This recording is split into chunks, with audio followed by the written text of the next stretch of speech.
అహల్య కోసం గౌతమ్ వెతుకుతూ ఉంటాడు. అహల్య ఉండే ఏరియాలోనే గౌతమ్ వెతుకుతూ ఉంటాడు. అక్కడి వాళ్ళకి అహల్య ఫోటో చూపిస్తూ ఈ అమ్మాయిని ఎక్కడైనా చూసారా చూసారా అంటూ అక్కడున్న మెకానిక్ షాప్ వాళ్ళని ఆడవాళ్ళని కూడా అడుగుతూ ఉంటాడు గౌతమ్. అదే టైంలో ఆరిన బట్టలని చీరలని తీసుకురావడానికి పైకి వెళ్తుంది అహల్య. పై ఫ్లోర్లో అహల్య చీరలని తాడు మీది నుండి తీస్తూ ఉండగా కింద గౌతమ్ అహల్య కోసం వెతుకుతూ ఉంటాడు.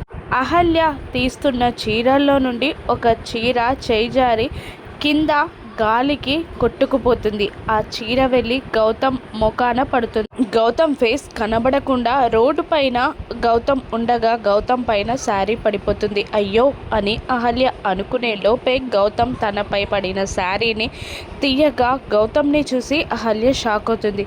గౌతమ్ గారేంటి ఈ ఏరియాలో వెతుకుతున్నారేంటి? నేను ఈ ఏరియాలో ఉంటున్నానని గౌతమ్ గారికి తెలిసిందా అని అహల్య టెన్షన్ పడుతూ ఉండగా ఈ శారీ ఎక్కడి నుంచి వచ్చిందా అని గౌతమ్ అనుకుంటూ ఆ శారీని పరిశీలనగా చూసి ఈ శారీ ఇక్కడే ఉందంటే అహల్య ఇక్కడ ఉండుంటుంది, జాగ్రత్తగా వెతకాలి అని అటు ఇటు చూస్తూ కాస్త పైకి తలెత్తి చూస్తాడు గౌతమ్.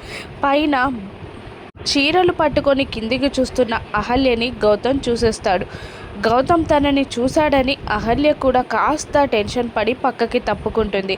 అహల్యని చూసిన గౌతమ్ షాక్ అవుతాడు. పక్కకి తప్పుకున్న అహల్య పరుగున రూమ్లోకి వెళ్ళిపోతుంది. ఆ శారీని పట్టుకొని అహల్య కోసం ఆ ఇంటికి వెళ్ళి ఆ ఇంటి డోర్ని కొడుతూ ఉంటాడు గౌతమ్. అహల్య టెన్షన్ పడుతూ ఉంటుంది. అహల్య ఆ ఇంట్లోనే ఉన్నట్టు గౌతమ్ తెలుసుకుంటాడా? అహల్యని తనతో పాటు తీసుకెళ్ళిపోతాడా గౌతమ్? వెళ్తుందా అహల్య? రాను ఎపిసోడ్స్లో చూద్దాం. Thank you for watching.